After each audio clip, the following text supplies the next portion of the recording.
గురువారం సిఐ ఎం మోహన్ కుమార్ ఆధ్వర్యంలో అంతర్జాతీయ డ్రగ్స్ వ్యతిరేక దినోత్సవం నిర్వహించారు.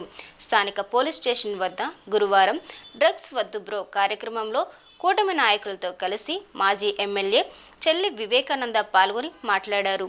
యువత డ్రగ్స్కు బానిస కాకుండా వారి విలువైన జీవితాలను తమ కుటుంబాలతో పాటు సామాజిక హితానికి వినియోగించాలని అన్నారు.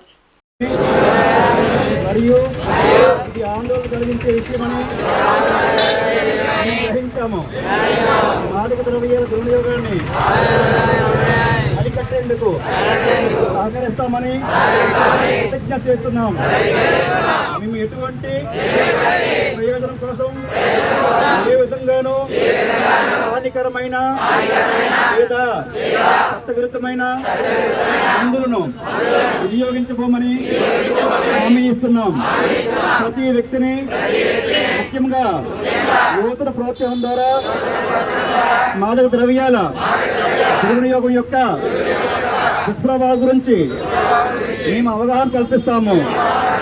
తద్వారా భారతదేశంలోని యువత మాదక ద్రవ్యాల రహితంగా జీవించవచ్చు మరియు వారి సమాజంలో సృజనాత్మక మరియు ముఖ్యమైన సభ్యులుగా మారవచ్చు.